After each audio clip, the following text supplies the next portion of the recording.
Okay, good.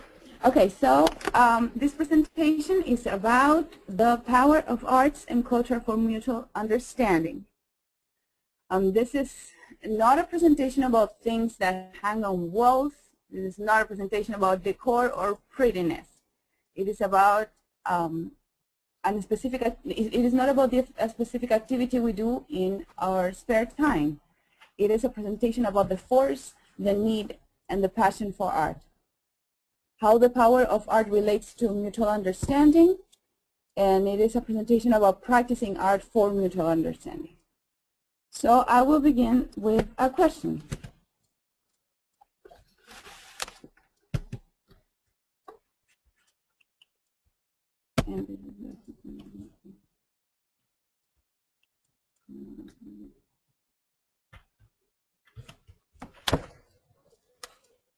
Oh, this is not working.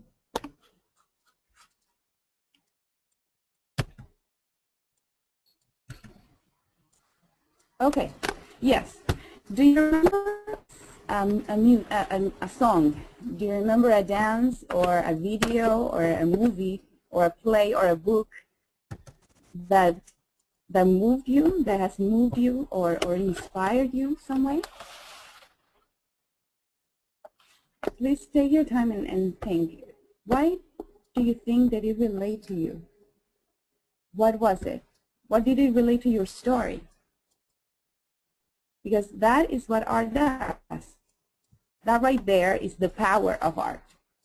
When it makes you feel like that. It is a power that invades you, invades your body and pokes your heart a little bit, that lights a candle in your brain and makes you remember how to feel. It seduces you, invades you, sometimes even if you don't want to. And it might, just might, change the way you feel, you think, or you act. And in international relations, this power of art is under what is referred to as soft power.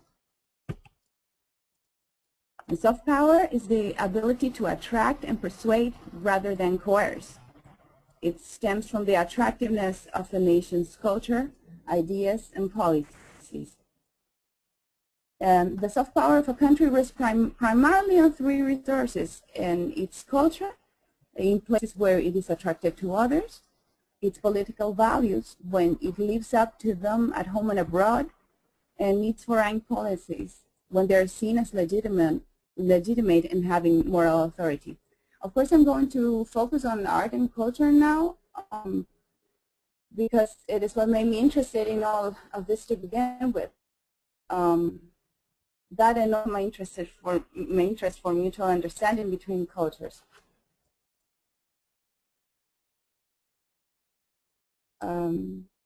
Soft power is a form of cultural diplomacy because it informs other countries about its cultural and political values. And I chose this picture also just as a reminder that soft power is a tool, or art and culture has been used as a tool also in diplomacy. We don't all mean well. We are humans, and in human relationships, we don't always look for the global values or the best for both parties. So yes, it is a tool. It is not inherently good. Yes. Well, this and all these topics we explore more in the ICD annual conference on cultural diplomacy on last December. The conference was called "The Power of Art and Culture to Promote Democracy and Global Peace," and its goal was to review in detail, debate, and evaluate the most significant developments in the field of cultural diplomacy. Yes, the conference brought together current and former heads of states, ministers, celebrities, dignitaries, very interesting speakers. many politicians, artists from all over the world. I think that yes, I was the only one from Latin America though. So yes, that's it. The conference focused in particular on the following issues. And on day one, we talked about cultural diplomacy, peace building, and reconciliation. And on day two, cultural diplomacy and human rights. In the day three, state multiculturalism. And in the day four, we talked about arts, culture, and applied cultural diplomacy.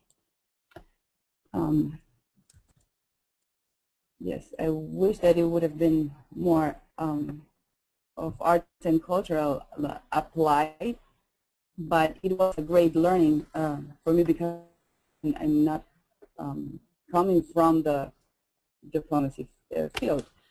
I also had participation. I presented about the Insititue Mapuche project. Because it was applied cultural diplomacy, I had no idea I was doing cultural diplomacy by doing all this project, and it was a great surprise, really a great surprise that's going to lead me to the next point of this presentation in a bit. I cannot watch the video, but hopefully it's going to stay online, and I'm going to be able to share with you about the presentation that I did. Just as a footnote, the Institute for Cultural Diplomacy of Berlin promotes global peace and stability by strengthening and supporting intercultural relations at all levels. And it was like that. It was beautiful. It was really inspiring to be with a lot of heads of state and diplomats and just talk about how they manage their culture for somehow branding their countries, and of course for fostering relations and mutual understanding. But this all makes me go back and say, how did I got there? And I have to start speaking out about the MF grants, because of course the Melton Foundation has a big role in this project, and I'm going to share a little bit of my story, just because it might be helpful. Yes, this time I applied to an Insititue grant, which was fitting the situation. But first, then we have to talk about something which is called the sweet spot of finding, like, not only an idea that you like, but finding a work that you really love. And I want you to just mention this so that you can assess in your life, what is this? What is this? What is this sweet spot? So you can know, and you can take advantage of that and just pursue that.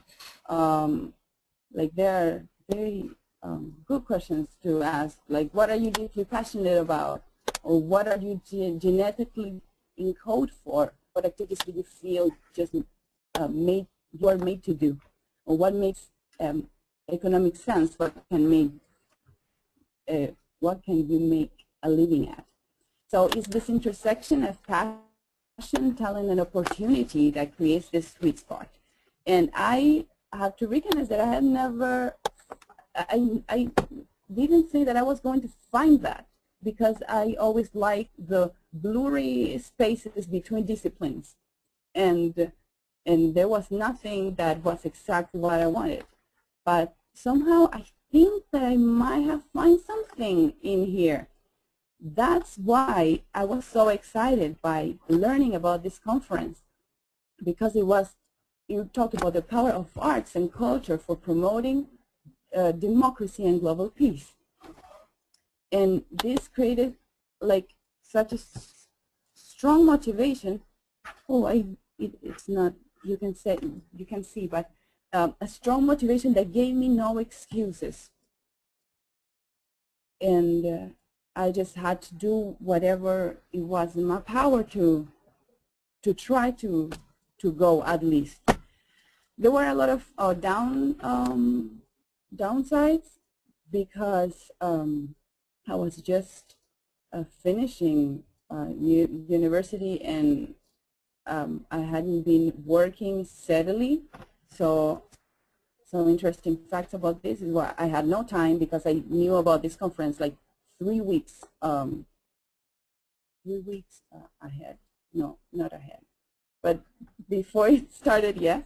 And I had no time, I had no money, and the grant that was feeding this situation was closed. So it was obvious that I was not going to be able to do. But as I said before, the strong motivation that gave me this conference gave me no excuses, and I started to thinking how of ways how to pursue this. So finally, I asked the granting committee, and they agreed in opening the window as in a special situation, but I had no idea if I was going to get it or not. But still, I started sending letters everywhere, and because I knew that I just had to go. So finally, I was approved at the grant like a few days before the flight, and actually one interesting thing also is that I got help from a friend from the United States that is a soldier, and because he had seen my work in other projects, and I received that money the same day that I was going to that my flight was going to get out, like that my flight was leaving. So I received that money, went to buy my ticket at 11 a.m. and at 8 p.m. that same day I was on the plane. And so that also, I have to share with you that I believe that I'm part of something bigger, and I think that that helps me also as motivation for doing things with passion, because really it's not only my desire to do these things, but to perpetuate bigger values, and that are going to transcend, that are going to transcend me. So this gave birth to a project, which is now called Punch Art Empowered. This project proposes the study of cultural diplomacy and global citizenship as a way for artists from all walks to work towards enhancing their own artistic resources with the aim of mutual understanding. So I decided to focus on the people that, quote unquote, have this power, so that we can change, hopefully, the hearts and the motives, and it's that art is not an egotistical way of expressing, but rather expressing of a community or a reflection of a society's feelings for hopefully making better decisions. So the structure a little bit of how Punch works is going to work through an event, which will be an exhibition, and that's going to host workshops.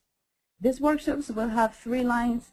That's going to be science and art, global citizenship, and cultural diplomacy. This opportunity, we're going to have 2 days of workshops. We already have the speakers in science and art. We're lacking one on global citizenship and on cultural diplomacy, but I'm hopeful that we're going to find them soon. And the exhibition this time is called Resiliere, which comes from the Latin word for resilience, and it's going to host some artists from the region. One is Insititue, which is a musician, Eduardo Rapiman, which is a Mapuche visual artist, and Jaime Yori, a choreographer. These 3 artists have had great careers. Cecilio Cache is the director of an art and music school here, and has toured Latin America with a very important very popular musicians in Chile. Eduardo Rapiman has given lectures on Mapuche's painting in Harvard University in Yale as well, and Jaime Yori, the choreographer, he was a dancer and a teacher for 20 years in France of ballet, and these stories are I think that these are remarkable people and are remarkable stories, and we have to have a platform for sharing these stories and inspire the young artists here. So I chose the word Resiliere for the exhibition because I wanted us to have a common motive for the exhibition. It's going to be resilience, and we're going to talk about this capacity of the human beings for overcoming in a positive way the crisis and the challenges that we face as in a personal way and as a community. So we are going to explore our work. I'm very interested in them talking about this capacity of resilience, which I think that is much more relevant than even sustainability here in the region, at least. We're always punched down, or I don't know how to say it.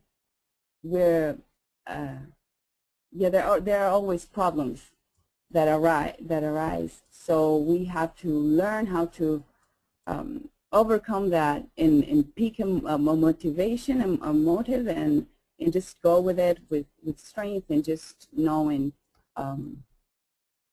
what is good so that we can move on.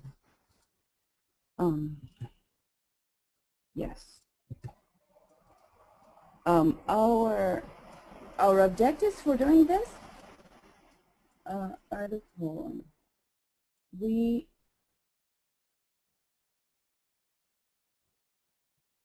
Well, the mission of our punch is that proposes this. Oh no. I'm sorry. Yes, that we believe that dialogue is important for the artists in our community. We want to provide a platform for this for this interaction. And another thing is that we believe that by being aware of the concepts of global citizenship and cultural diplomacy, a global citizenship as a way of respecting one's culture and others' culture, and cultural diplomacy for knowing the value that it has, the power that art has, is going to strengthen and it's going to empower the ways that artists deal with their process, with their artistic processes. We don't have a lot of support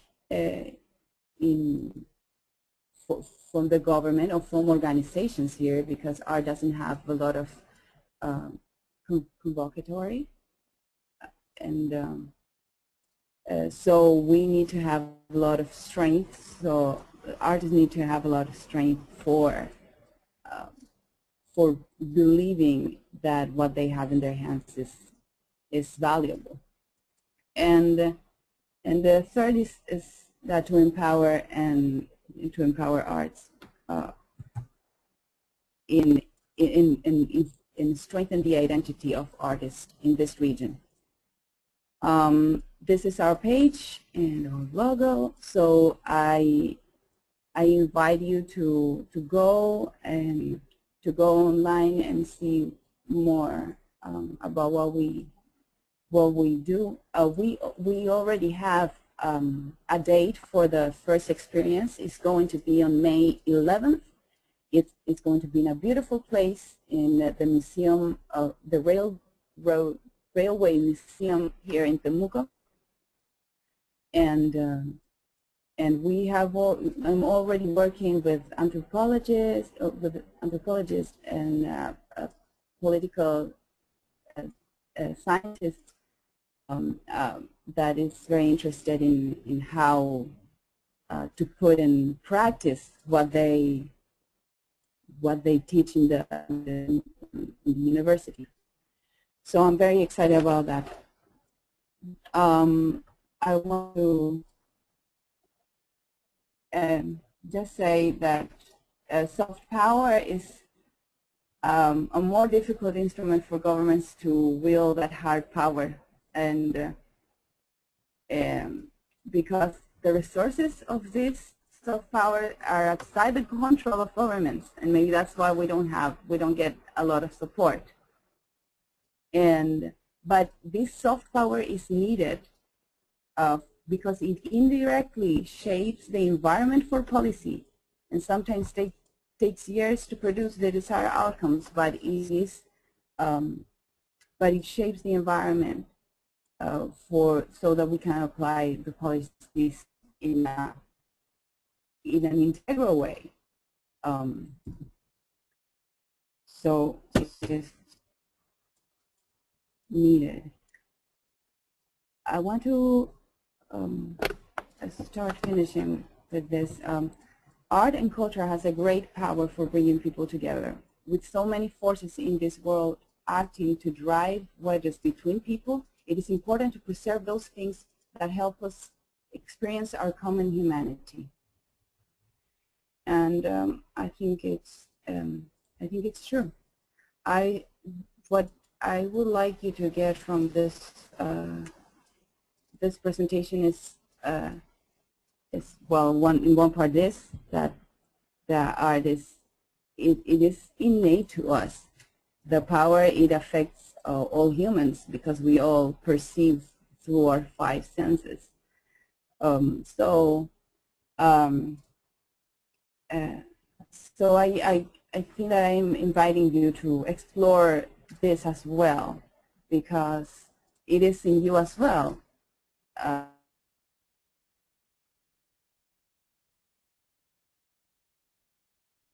We have the power to make art through our words, through our actions, and in other these artistic events that are more structured. but it is something that is in us and is innate to us, and it has to, we can't forget about it, because at the end, all acts performed in the world begin in the imagination, and there is where we have to start changing ourselves, so we can use the tools that we have, arts and media and politics and everything, for good. So that was it. That's my presentation. This was done for the Insititue grant, and I'm very grateful for the Melton Foundation for supporting this initiatives that mix education and arts, and that help us understand global citizenship in practice. And so that's it. Thank you very much.